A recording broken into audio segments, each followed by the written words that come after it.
Assalamualaikum. Apa kabar kawan-kawan semua? Mudah-mudahan kita masih diberi kesehatan ya. Kita masih diberi kewarasan untuk bisa melanjutkan apa yang menjadi visi dan misi hidup kita ini. Yaitulah hidup memang tidak akan lepas dari masalah.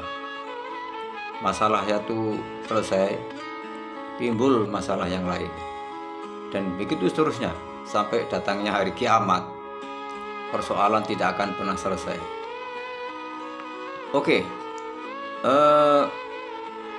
kita masih membahas ya tentang Trans 7 dan Pondok Pesantren Lirboyo.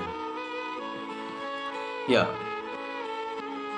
sebenarnya persoalan sudah selesai ya. Saya anggap selesai karena dari pihak Trans 7 yang dipimpin Bapak Khairul Tanjung sudah sowan ke Lirboyo.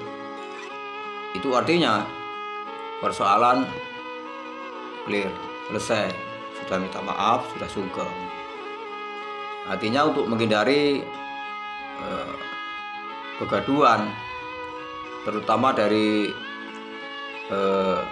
pesantren yang akhirnya melebar ke NU, kemudian ke Banser.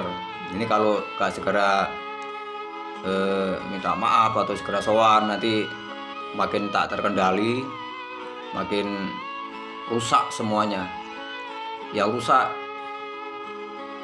terutama dari kalangan NU sendiri yang namanya rusak. Karena apa? Karena tidak terkendali itu, ngawur seenaknya di dalam demo atau sampai menyegel apa itu namanya kantor Transmart.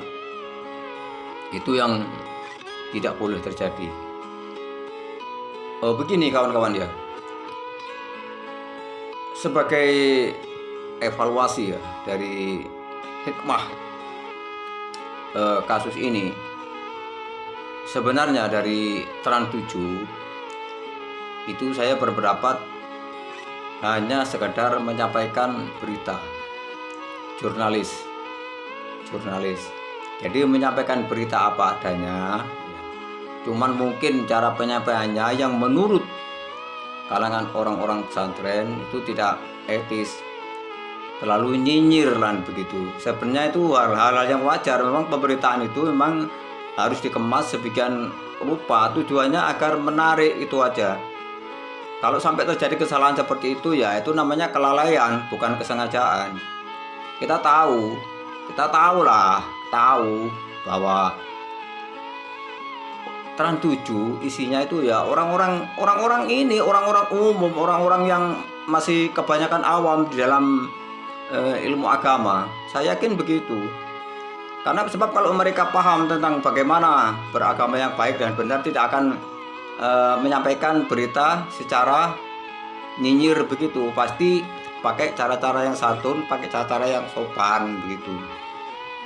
Nah, kita juga harus menyadari dari kalangan pesantren, dari kalangan NU juga harus menyadari apa yang terjadi di Transmart itu adalah mereka orang-orang yang awam di dalam ilmu agama, terutama agama Islam. Mereka banyak kok, orang-orang Islam di situ banyak. Cuman mereka bukan orang yang ahli mengaji, orang-orang ahli tafsir, bukan orang-orang yang seperti di pesantren, orang punya adab dan apa itu namanya keterikatan dengan perilaku yang sopanan yang tinggi, maksudnya itu begitu. Nah, sebagai orang-orang NU ya, sebagai kader-kader NU, kalau memang ingin mengedepankan adab, maka ketika ada persoalan-persoalan yang ada, ya adab itu juga harus kita sampaikan, harus kita jalankan, harus kita terapkan dalam kehidupan ini. Artinya sifat-sifat emosional itu jangan dipakai lagi. Kita tetap berpikir jernih, tetap berpikir dingin, adem, kayak Gus Dur itu loh. Ini Gus Dur ini, yang kalau ada Gus Dur ini selesai ini udah. Nggak ada itu namanya terlalu panjang, itu nggak ada kalau ada Gus Dur tuh. Saya yakin Gus Dur akan membela Trans 7 ya.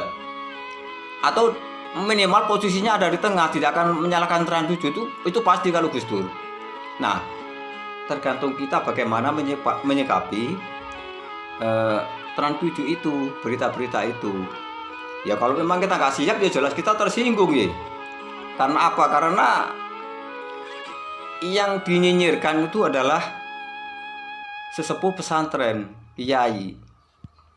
Sebenarnya hal itu masih tahap wajar kok kalau kita mau mengklarifikasi seawal mungkin diklarifikasi. Oh ini begini, oh itu amplop begini, oh kok sampai ngesot begitu, dijelaskan terperinci kepada umum gitu loh. Kalau memang di situ nanti ada unsur-unsur yang melanggar hukum, melanggar etika, ya negara kita kan negara hukum. Jangan menghakimi sendiri, itu tidak boleh, tidak ada itu seharusnya. Ini yang harus kita pegang untuk orang-orang NU, orang-orang pesantren ya, orang-orang pesantren harus dipegang ini. Negara kita adalah negara hukum. Siapapun yang bersalah harus dihukum. Minimal ada islah, ya.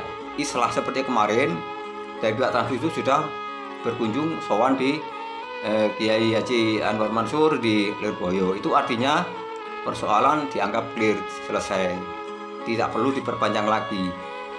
Nah, mengenai kejanggalan yang ada di pesantren, itu akan muncul setiap waktu. Masalahnya di kanan kiri itu kamera itu akan selalu mengintai.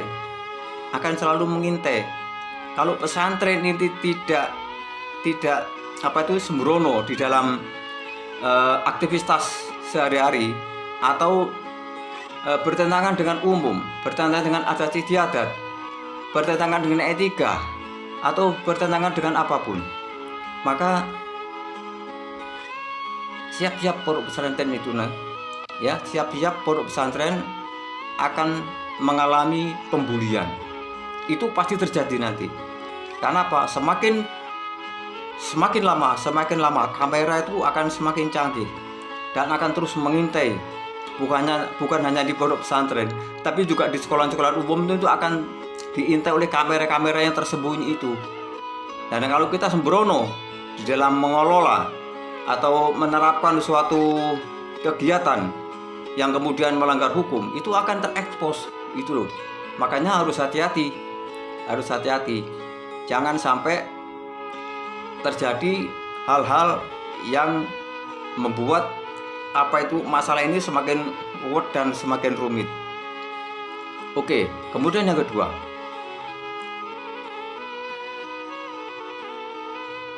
adanya pemberitaan yang oleh Trans 7 kemudian diperlebar, ya, disambung lagi oleh para dai, para mubalik, para penceramah.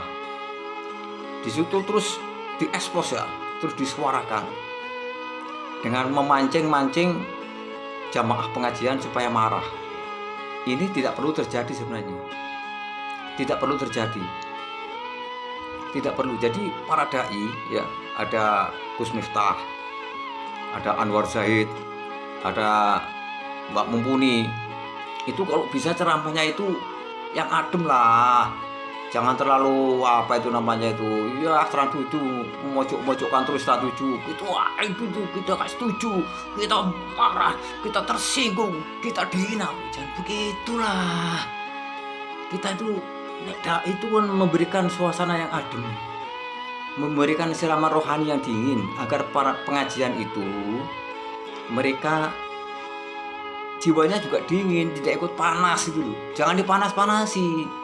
Mau balik kok begitu, mau berikan ceramah secara emosional, ini kan seakan-akan mengajak jamaah untuk ikut menggempur Trans 7. Itu jangan sampai terjadi. Jangan sampai terjadi. Ini yang tidak kita inginkan. Kenapa kita tidak mencontoh Nabi Muhammad? Kenapa? Nabi Muhammad dihina oleh siapapun itu tidak pernah marah. Tidak pernah marah, dihina oleh siapapun tidak pernah marah dia. Tidak pernah marah. Kenapa akhirnya kata kesentil tanti juga dia sudah marah-marah, udah wah terbakar, mau menghalalkan darah orang lain, mau begini mau begitu, mau kita hancurkan, kita stop, kita boikot, kita cabut isinya. Ini perbuatan tercela, ini tercela banget ini. Inilah kesalahan kita nih ya, orang-orang pesantren ya, kesalahannya terlalu emosional, tidak mengedepan akal pikiran ya, pikirannya jernih yang adem, selalu mengutamakan emosional. Kenapa kita tidak mencontoh Nabi Muhammad? Kenapa? Lupa. Berapa banyak kitab yang sudah dibaca? Berapa banyak hadis yang sudah dibaca? Adakah dalil yang mengatakan setiap persoalan harus diselesaikan dengan marah-marah? Ada nggak? Tidak ada. Cari di Al-Quran atau di hadis. Adakah menyelesaikan persoalan dengan marah-marah, dengan emosional? Tidak ada. Atau kalau kita dihina, haruskah kita menghina balik? Ataukah kita harus marah-marah, kita hancurkan orang yang menghina? Tidak ada. Kita ingat Nabi Muhammad dengan seorang wanita tua Yahudi. Ketika Nabi Muhammad lewat di depannya, apa yang terjadi? Nabi Muhammad diludahi lukanya. Cuh! Marahkah Nabi Muhammad? Tidak. Nabi Muhammad tidak marah. Besoknya lewat lagi, diludahi lagi. Cuh! Sampai berkali-kali. Nah, suatu ketika Nabi Muhammad lewat lagi. Tidak ada. Si wanita tua itu tidak ada. Lewat lagi. Tidak ada. Besoknya lewat lagi. Tidak ada. Akhirnya ditanyakan pada tetangga, kemana sih? Kemana si wanita tua itu? Oh, gak pernah ada. Jawab tetangganya, untuk apa ya Rasulullah? Kamu tiap hari lewat sini, atau panjenengan lewat tiap hari di sini, diludahin kok masih nanyain wanita tua brengsek itu. Nabi Muhammad tidak menjawabnya, diam saja. Ya, kemudian ada yang bilang katanya sakit. Nah, saat itulah Nabi Muhammad masuk ke dalam rumahnya. Dok. Assalamualaikum. Tidak ada jawaban. Orang Yahudi kok. Tidak menjawab. Akhirnya dibuka. Nah, terkejut si wanita itu melihat Nabi Muhammad datang. Hei, ada apa gerangan datang? Ditanya oleh Rasulullah, kenapa? Ada apa? Jawab si wanita tua tadi, saya sedang sakit ya Rasulullah. Kenapa panjenengan kesini? Bukankah tiap hari panjenengan saya ludahi mukanya? Kenapa masih kesini? Apa panjenengan Nabi mau membalas dendam? Ya, saya tiap hari lewat sini kangen ludahmu. Ya Rasulullah, maafkan saya. Ternyata pada dirimu tersimpan akhlak yang mulia, ya Muhammad. Tersimpan akhlak yang mulia, ya Muhammad.